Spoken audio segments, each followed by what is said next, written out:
used to the title.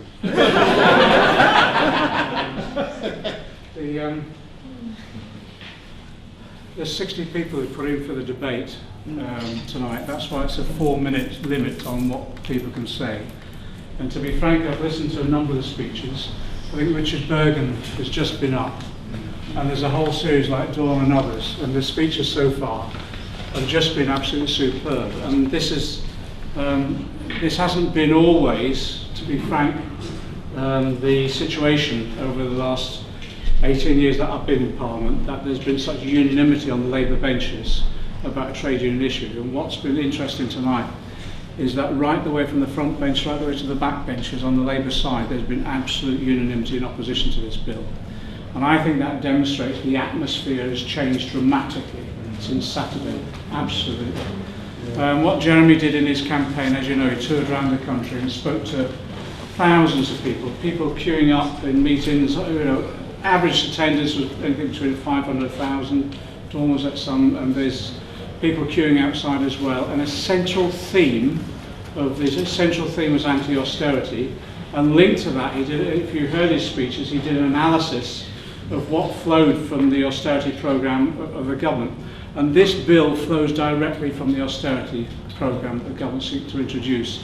It is an absolutely straightforward, if you take it from their point of view, if you were a Tory and you were planning to devastate the welfare state, if you were planning to cut wages, if you were planning to privatise a whole range of other public services, what you'd want to do first, if you were just planning it, what you'd want to do first is knock out the opposition, wouldn't you? You'd want to do everything you possibly could to knock out the opposition.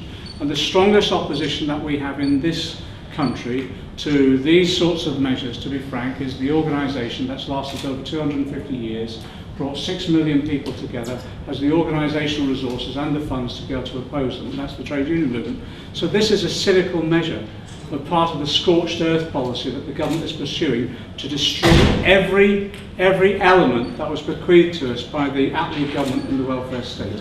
Because the Attlee government, if you remember, if you go back to, you know as well as I do, it came from the Beveridge report, and it was the construction of the NHS, social housing, free education, free access to law, but also underlying all that was the basic assertion of civil liberties and human rights, and included in that was trade union rights. So people for the first time had consolidated rights at work through their trade union. So what this is all about, this piece of legislation, is just another part of the scorched earth policy of the Tories. They got, you know as well as I do, they got elected with 24% of the vote, that's all. So they know that, they know that they're on very fragile ground. They may have only a short life, at least only one administration. So they're going to use this period to rapidly, in their first 100 days, push through as much privatisation cuts as they possibly can. And to do that on a consolidated basis, they need to take out the trade unions. I think this is an existential threat to trade unions in this country. I actually think they're trying to wipe us off the face of the earth. And Dawn will tell you, some of the debate today from the Tories was nauseating. Absolutely not. I've done my bit about swimming through vomit, and I'm not going to. But it was nauseating. And it's interesting, Andrew Fisher, one of our researchers, texted me whilst I was in there. And there was a quote he sent across from Nigel Lawson's memoirs. And it basically, in his memoirs, he said during the 80s what they were doing is that they were seeking to undermine trade union rights and trade union powers, but they dressed it up under the issue of democratising the unions and democratic procedures. And it's a direct quote from that. So the same tactic is being used again at the moment. What do we do about it? Well, to be honest, I'm so proud actually, and it's been difficult since some years to say this, but I'm so proud actually the Parliamentary Labour Party unanimously are opposing this. There's no unbroken ranks whatsoever. They're standing firm together. Now, as I say, I've not been able to say that for a long period of time, and I think that reflects the changed atmosphere, because I think more and more now we know things are going on out there that people never fully understood. On Saturday, to be honest, the world changed. The world changed with the election of Jeremy, and it wasn't just within the Labour Party. I think it was giving people hope out there as well. So we'll do everything we possibly can to oppose it. Here's exactly as Dawn has said, we'll cream off a few Tories tonight, we'll bring those across. There might be more at subsequent occasions, because we'll be putting up very reasoned amendments, reasonable amendments, drafted in consultation with the TUC and our individual unions as well, the bakers and others, and we'll be looking to see how we can ameliorate the effects of this bill if we can't defeat it. And the key issue for us is obviously around making sure workplace ballots take place as well. And we'll be using all of those amendments as best we can to ameliorate it. They'll drive it through the Commons. They'll almost certainly drive it through the Commons, but we'll work with any other political party in opposition that we can. Then when it goes into the laws, we'll work in the laws to try and get amendments there.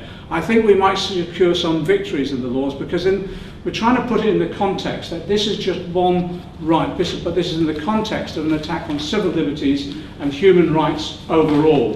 And it's interesting, it's that same old thing, the Niedermeyer thing. People are recognising, actually, if you take away trade union rights, it's the Human Rights Act next, and you can see the succession of attacks that are going to come. And it is that issue, the Niedermeyer problem, if they come for them, I did nothing, they then go, well, that's what's happening before our eyes at the moment. And there was Harold Vaskey at the end of the Second World War. He was the chair of the Labour Party, he was an LSE lecturer. What he wrote is that fascism in this country won't come with a strutting fascist dressed up in a military uniform. What will happen? It will come as a result of this erosion of individual civil liberties. Some have not even recognised at the time, and it will turn us into a conservative authoritarian country. And I think that's what we're seeing under this government. That slow erosion of all those individual civil liberties, and people are beginning to wake up to it now, and we put that in that context. That's why this isn't just a trade union campaign, this is a campaign which we have to move the whole of civil society against it.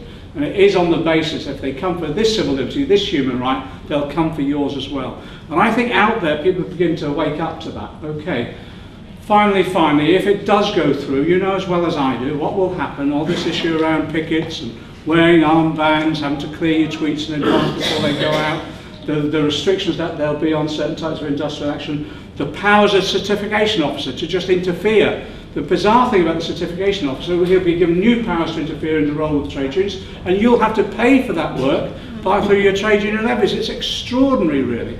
You pay for your own persecution in that sense. But you know as well as I do, the history in the past has meant whatever the legislation that goes through here, some people, if they think it's grotesquely unfair and unjust, they will stand up against it. That's the reality, isn't it? And we've seen in the past individual sparks sometimes then set up a huge conflagration. I can remember as a very young trade unionist when they locked up a group of strikers. Can you remember they had to dig the official solicitor out to try and get them out of prison at one point in time. I think what will happen if this legislation goes through, people will stand up and be counted, and I think what will then happen is if there is victimisation, it could spark then a conflagration of opposition to it. I'm hoping we can defeat it. If we can't, and it goes through, we have a right, really. We have a right to oppose it, but we have a duty to oppose it. Because if we don't abuse it, future generations...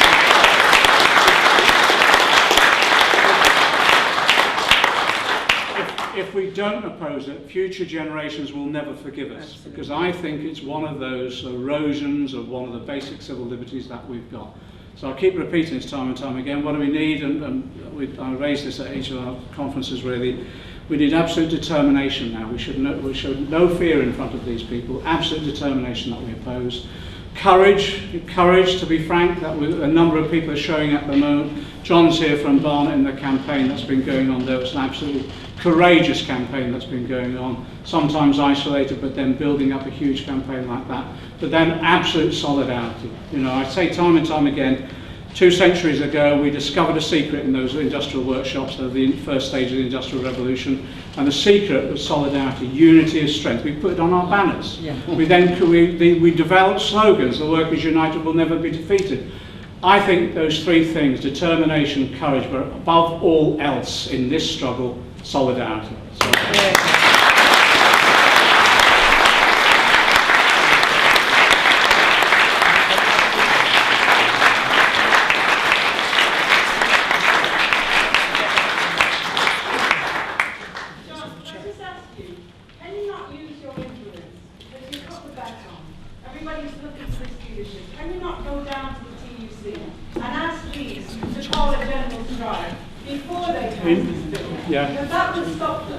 As you know, PCS have put their resolution up for coordinated action, and last night I was at the TUC, both at the Institute of Employment Rights Fringe and at the Fringe that PCS called about the campaign against austerity, and gave absolute support for what PCS and the Bakers are trying to do, which is call on TUC to play its role to coordinate action. In fact, one of the Tories obviously picked it up because they read it out in their speech when they spoke against this, in favour of this thing tonight. So I think all that we can do now is hope that this week the unions support that call for coordinated action, whether you call it general strike coordinated action, it doesn't matter. But PCS will be raising it. I think the debate is on the Wednesday morning or something. That will enable us then actually to take a clear position. I'm an ex-TUC bureaucrat. I'm trained in the art of organising meetings where no one turns up, and demonstrations that no one knows about. Okay. Now we need the TUC to step up to the plate, and I think that's what a number of unions are now doing. And I think actually Frances O'Grady, it is a breath of fresh air that she's responding to some of this demand for action.